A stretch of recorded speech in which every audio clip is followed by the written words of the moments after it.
adalah sebuah media gambar dan cerita yang mulai populer di dunia sejak berabad-abad lalu. Sejarah komik Indonesia sendiri dimulai sejak kehadiran komik strip Put On pada harian Sinpo sekitar tahun 1930-an. Kemudian, para komikus mulai bermunculan pada saat itu seperti R.A. Kosasih, Ganes TH, Hasmi, NBC Sukma, dan lain-lain. Pada tahun 1960 hingga 1970 merupakan tahun-tahun kejayaan dari komik lokal. Berbagai cerita telah dibukukan, seperti Si Buta dari Gua Hantu, Gundala Putra Petir, Godam, Panji Si Tengkorak, dan banyak lainnya. Namun memasuki tahun 1980, kejayaan komik lokal mulai surut karena mulai diminatinya komik Amerika dan Jepang. Banyak yang berubah ke versi yang baru gitu, dari sudut gambar, cerita. Ya, kalau komik lama itu orang-orang kita kebanyakan di sini orang-orang lama ya. Iya. Nah, kebanyakan kita kalau bikin komik itu dari cerita, dari pensil sampai ke color, finishing itu semua kita. Kalau sekarang kan anak-anak sekarang enggak. Mereka cerita orang lain. Yang gambar orang lain juga. Ya. Lalu kalau gambar apa? Kalau pensil cuma pensil doang, ntar colornya orang lain. Gitu. Jadi sistemnya sekarang itu kebanyakan industri. Iya. Kau tahu gitu? Iya. Saya punya komik. Kalau kita dulu ya paling pakai medianya itu media Ecolin. Ecolin itu tahu nggak? Nggak tahu. Nah, jadi dia itu semacam tinta bak, Ya. tapi banyak macam warna. Kalau jadi kita tuh bikin ya langsung pakai tinta Ecolin itu. Ecolin, lalu untuk dimensinya itu kita pakai poster color. Kalau buat pemasaran itu dulu sama sekarang tuh perbedaannya gimana tuh? Dulu kan pemasarannya, kalau saya kan dulu bikin komik itu di majalah Ananda. Ananda. Pernah dengar majalah Ananda? Kayaknya belum pernah. Belum lahir juga. Belum tahu. Iya. Itu kira-kira tahun 78-an majalah Ananda aja. Itu saya itu di bagian back cover-nya. Jadi halaman cover, halaman belakang, kan khusus color. Nah, itu saya mengisi satu halaman. Tiap minggu satu halaman, tiap minggu satu halaman. Jadi hampir tiap minggu sih. Nah, tiap minggu satu halaman. Itu color. Terus Om, yang membedain tuh gambar komik lama sama komik baru tuh Ya, kalau sekarang itu kan kebanyakan anak-anak sekarang kan kebanyakan pakai komputer ya. Pakai Wacom, pakai komputer. Jadi kebanyakan gitu. Dan mereka itu referensi mereka itu lebih banyak. Anak-anak sekarang kan gampang cari referensi. Suka ada internet, udah mau ngambil gambar model apa aja banyak. Kalau dulu kita untuk referensi sulit. Banyak nyari idenya. hanya khayalan aja. Stres-stres gitu. Referensi ya paling satu dua dari film.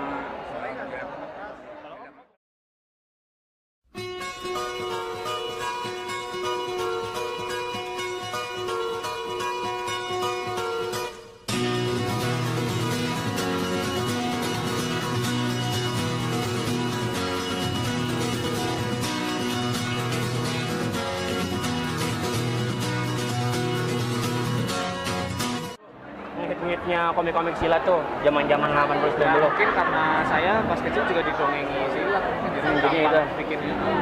Kalau komik dulu ada yang bikin Mas terinspirasi? Oke kan, thank you. Apa? Komik-komik dulu, Saya lebih ke novel sih. novel. Novelnya Kopindo. Oh iya tahu-tahu. Sembarangan.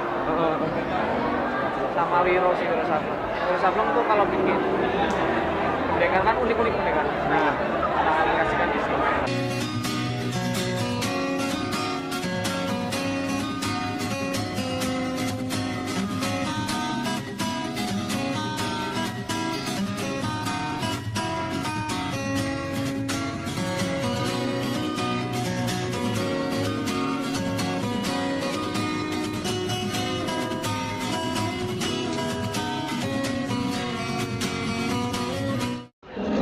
pendapatannya tentang komik-komik yang zaman dulu gimana? Apa gambarnya terlalu old school, ceritanya terlalu horor, gambarnya terlalu gore atau gimana gitu?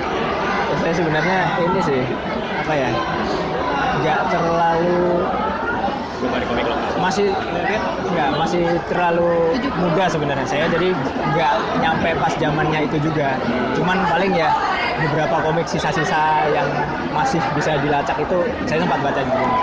Kalau saya tuh melihatnya, saya kebetulan bacanya ya yang bagus. Ya tentu pasti tiap komik kan ada yang bagus, ada yang jelek. Jadi saya bacanya yang bagus sih. Terus kalau yang Saya bagusnya tuh waktu zaman kakak apa? Saya waktu itu bacanya itu komik-komik punyanya Santi Seba, terus punyanya Pak siapa itu Teguh Santosa, terus Minum Segala Darah. Ini komik sendiri nih udah seperti apa sih perkembangannya sekarang? Sekarang perkembangannya ya bagus banget sih, positif. Soalnya pas saya zaman kuliah itu apa ya, untuk berkarya di bidang komik itu hampir nggak ada tempatnya, sulit banget. Apalagi yang sebelum saya yang kayak zamannya Mas Is itu susah banget. Dan ketika saya keluar dari kuliah, kok kebetulan ada penerbit-penerbit baru tuh muncul kayak gitu. Jadi kayaknya saya tuh pas banget begitu saya keluar dari akademi, terus ternyata dunia industrinya udah langsung mulai jalan nih. Pas banget.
Bisa dijelaskan atau ceritakan bagaimana jika para komikus lokal di era 90-an mungkin ingin menerbitkan komik mereka di Indonesia?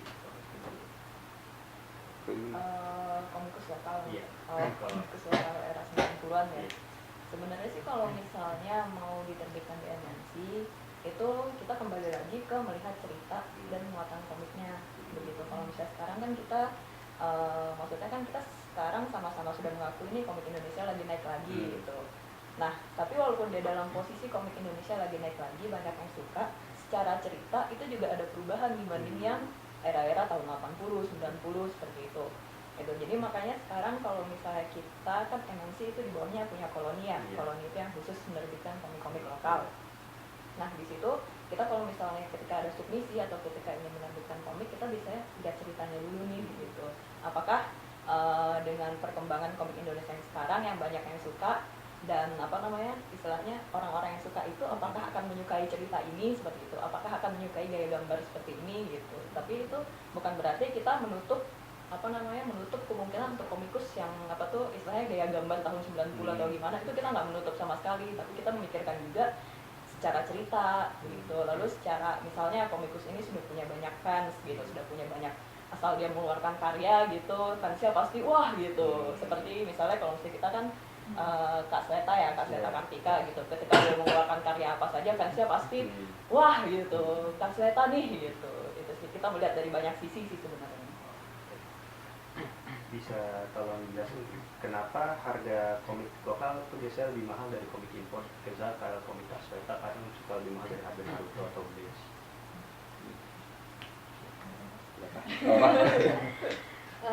Karena kok sebetulnya kita bandingkan dengan kualitas atau bukan kualitas sebetulnya spek kertasnya itu sendiri kan berbeda gitu kan.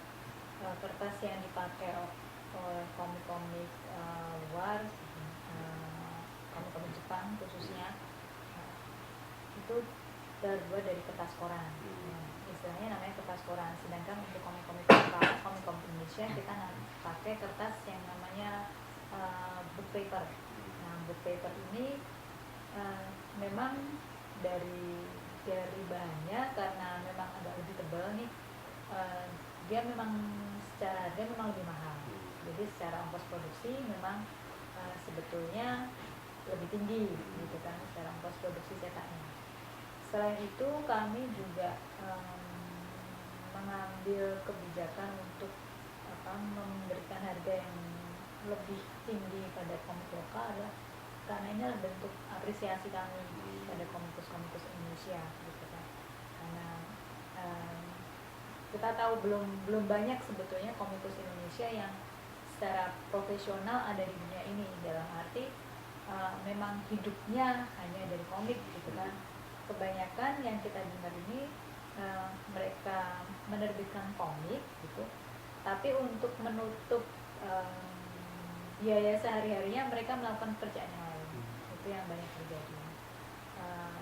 Kami pengennya sih komikus ini berkarya lebih baik dan menghasilkan sesuatu yang lebih baik, dan bentuk apresiasi kita adalah seperti itu. Karena nanti kan jika harganya lebih mahal, otomatis sebetulnya royalti yang akan mereka dapat menjadi lebih tinggi juga.